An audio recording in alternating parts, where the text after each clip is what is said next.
내 마음 만지는 분은 없네. 오랜 세월 찾아 난 알았네. 내겐 주밖에 없네. 주님과 같이 내 마음 만지는 분은 없네. 오랜 세월 찾아 난 알았네. 내겐 주밖에 없네.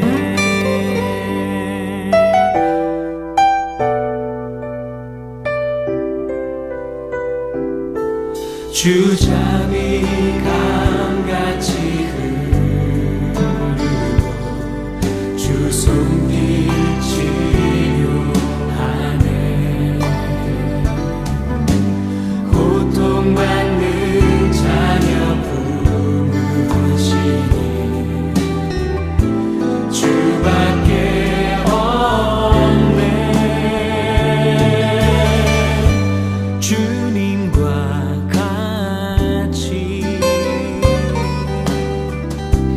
내 마음 만지는 분은 없네.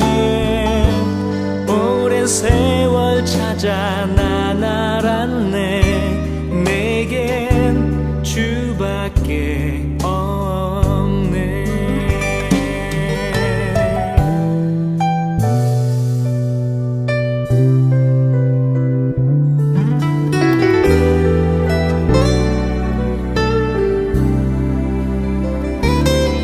주 잠이 강같이 흐르고 주 손길 치료하네.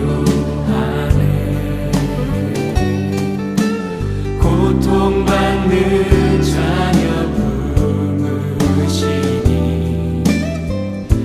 주밖에 없네.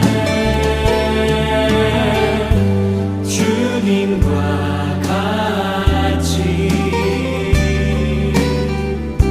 내 마음 만지는 분은 없네. 오랜 세월 찾아 난 알았네. 내겐 주밖에 없네. 오랜 세월 찾아 난 알았네. 내겐 주밖에 없네.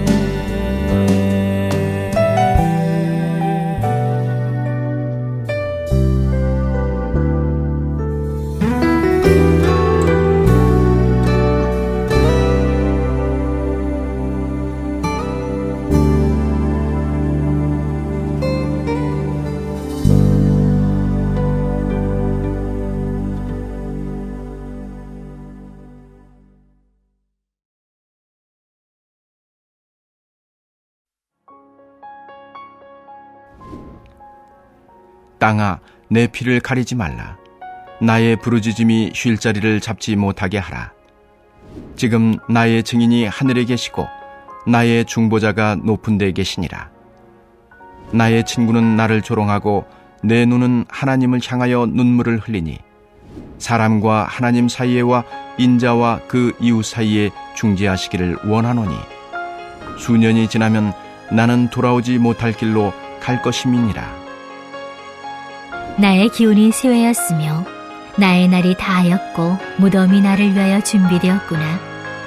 나를 조롱하는 자들이 나와 함께 있으므로 내 눈이 그들의 충동함을 항상 보는구나. 청하건대 나에게 담보물을 주소서. 나의 손을 잡아줄 자가 누구리이까.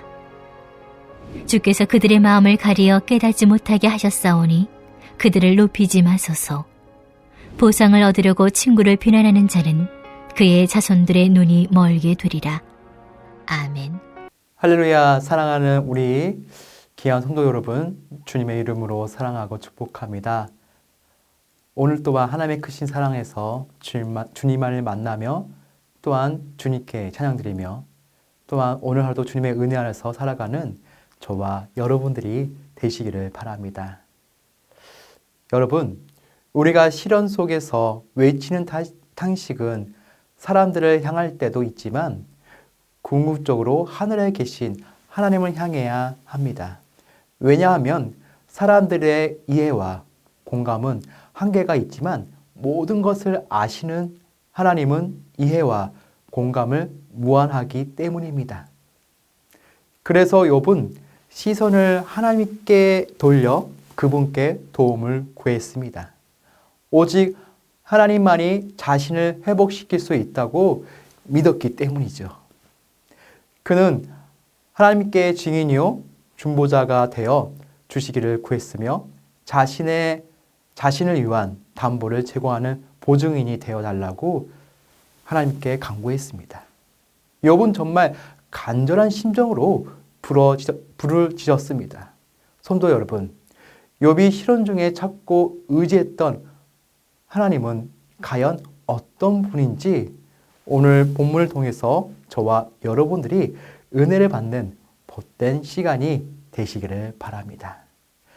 욥이 시련 중에 찾고 의지했던 하나님은 증인이시고 중보자이신 하나님입니다. 욥은 친구들의 조언에 지치고 낙심하여 크게 탄식합니다. 그는 자신을 정죄하는 친구들에게서는 어떤 위로도 받을 수가 없었지요. 오직 하나님 한 분만이 그가 마음을 드러내어 말할 수 있는 대상이었습니다. 18절 말씀입니다. 땅아, 내 피를 가리지 말라. 나의 부르짖음이 쉴 자리를 잡지 못하게 하라. 욥은 땅을 의인화하여 땅에게 선포를 합니다. 자신의 피를 가리지 말고 자신의 부르짖음을 쉴 자리를 잡지 못하게 하라는 것이죠. 이는 욥의 부르짖음이 얼마나 간절했는지 보여줍니다. 욥은 자신이 당한 모든 고난을 땅이 잘 알고 있다는 가정하여 땅이 자신의 억울함을 함께 호소해 줄 것을 바라고 있습니다. 그는 과거 가인의 손에 맞은 죽은 아벨의 피가 하나님을 향해 호소하듯이 자신도 이 억울한 심정을 하나님께 호소한다고 말하고 있는 것이지요. 이는 시적 표현으로 땅에게 호소한 만큼 욥의 처지가 안타까웠음을 보여주고 있는 것입니다. 성도 여러분, 욥의 친구들이 욥을 위로해 주는 것이 아니라 오히려 너의 죄 때문에, 너의 악함 때문에 내가 벌을 받는 것이라고 말을 합니다. 그러면 욥의 심정은 어떻습니까? 친구들마저 욥을 괴롭게 하니 마음이 상하죠. 괴롭죠. 위로를 해줘도 힘든데 위로는커녕 너가 이렇게 된 것은 너의 죄 때문이라고, 너의 악인이기 때문이라고 말하니 마음이 상한 욥은 더 이상 친구들에게 자기의 억울함을 말하는 것이 아니라 이제는 하나님께 그 억울함을 호소하는 거죠. 성도 여러분, 여러분은 억울한 일이 있을 때 누구한테 호소하고 누구한테 도움을 구하나요? 사람들한테 도움을 구하고 사람들한테 호소하나요? 그래서 여러분, 해결이 되었나요? 해결이 될 줄 알았는데 오히려 욥처럼 상처를 받고 있지는 않나요? 여러분, 나의 억울함과 나의 도움을 욥처럼 주님께 구하십시오. 그러면 하나님이 위로해 주시고 하나님이 모든 것을 해결해 주실 것입니다. 사랑하는 성도 여러분, 하나님이 어떤 분이기에 욥은 이처럼 자신의 억울함을 알아달라고 부르짖었던 것일까요? 19절 말씀입니다. 지금 나의 증인이 하늘에 계시고 나의 중보자가 높은 데 계시니라. 아멘. 그는 하나님께 증인과 중보자로 되어달라고 기도합니다. 하나님이 자신에게 고난을 허락하셨다 할지라도 그는 하나님이 자신의 편이심을 믿었지요. 친구들은 자신을 조롱하고 도우려 하지 않았습니다. 그래서 그는 친구들이 조롱할 때 하나님을 향해 눈물을 흘리며 간구했습니다. 그는 자신의 인생이 곧 끝난다는 생각에 하나님이 속히 은혜를 베풀어 주시기를 바랬습니다. 왜냐하면 하늘에 계신 하나님은 자신의 모든 것을 살피시기에 정죄하는 자들에게 자신을 변호해 주시리라고 믿었기 때문이지요. 성도 여러분, 욥은 하나님만이 유일한 위로자요 문제 해결자라고 고백합니다. 모순된 표현이지만 욥은 하나님과 자신 사이에 증인이 되어 주실 분은 하나님뿐이라고 말합니다. 이는 고난을 주신 분도 하나님이지만 그것도 해결해 주신 분도 바로 하나님이라는 고백이지요. 우리 사랑하는 성도 여러분, 욥의 간구에서 우리는 놀라운 사실을 발견합니다. 우리가 알아야 하는 것은 하나님 앞에 우리를 증인하실 수 있는 분은 하나님밖에 없다는 거죠. 하나님 앞에서 우리를 위해 증인과 중보자가 되어주실 분은 비록 모순된 표현이긴 하지만 하나님밖에 없습니다. 죄의 대가로 죽어야 할 모든 인생에게 하나님은 친히 증인으로 중보자로 오셨습니다. 욥은 막연히 하나님께 중보자가 되어달라고 간구했지만 우리는 중보자이신 예수 그리스도를 알고 있습니다. 그러므로 우리는 세상을 향해 도움을 구할 것이 아니라 우리의 중보자이신 예수님을 찾아야 합니다. 예수님의 성부 하나님과 우리 사이의 중보자가 되시며 평화의 중개자가 되어주십니다.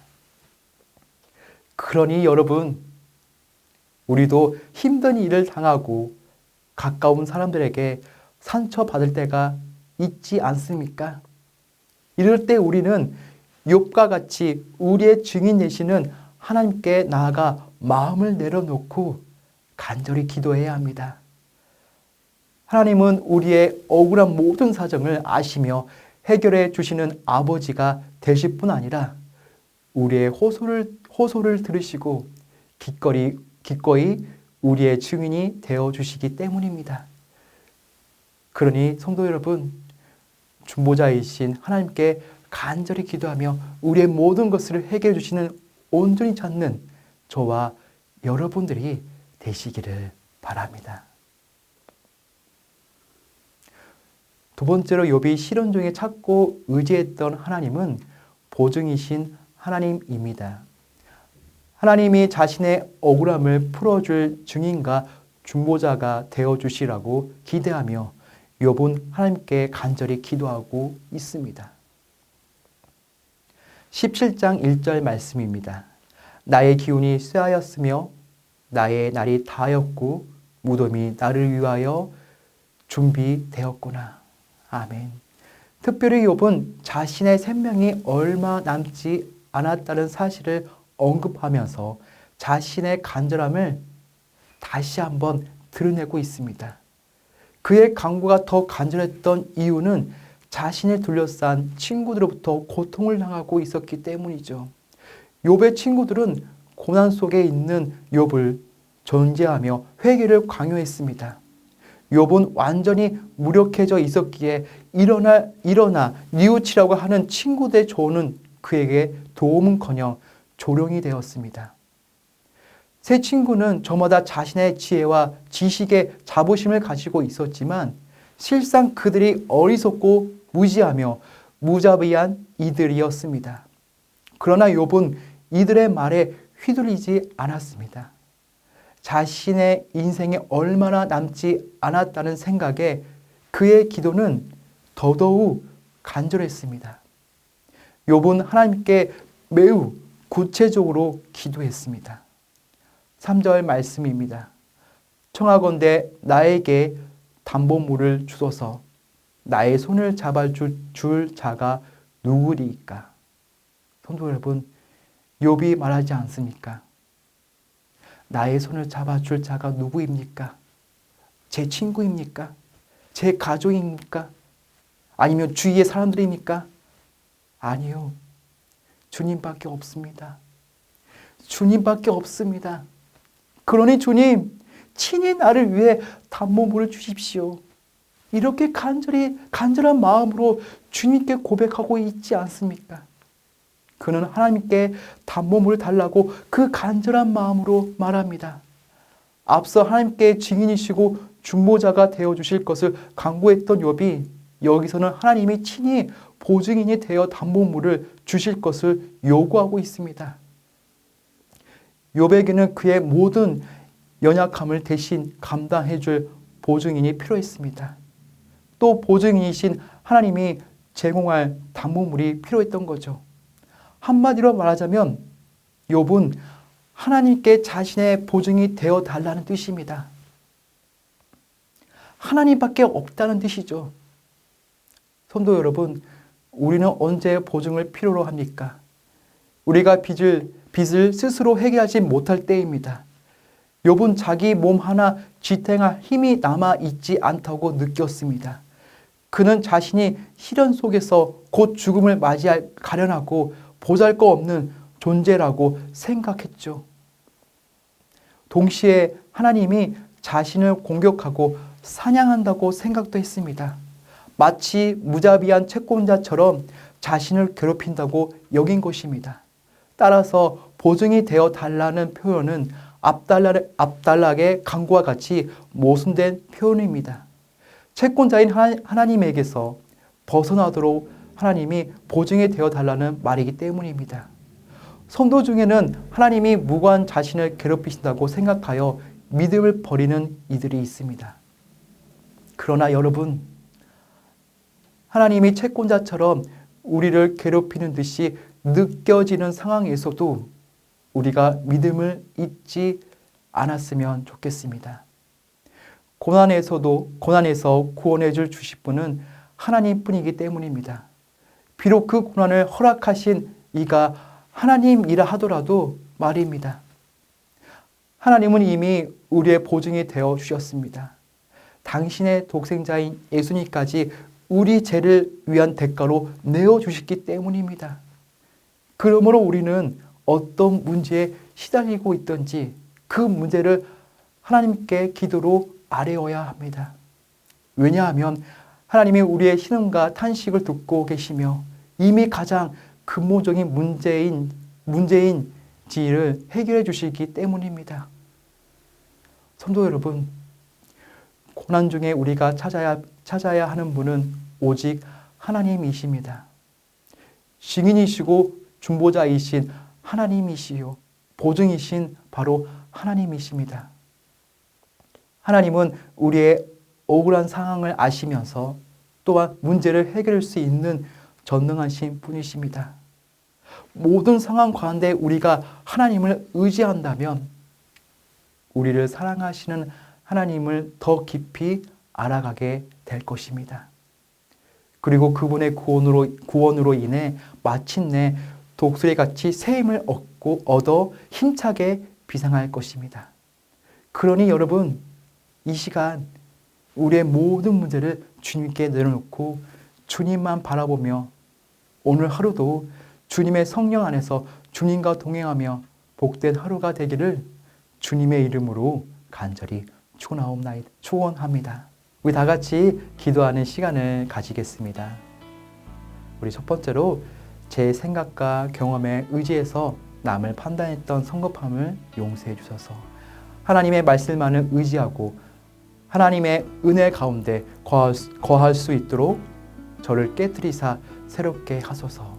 우리 두 번째로 하나님의 방법인 기도로 세워가는 건축되게 하옵시며 교회가 한마음 되어 성전 건축을 감당할 수 있도록 함께 하소서. 우리 다 같이 두 가지 기도 제목을 가지고 기도하는 시간을 가지겠습니다.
주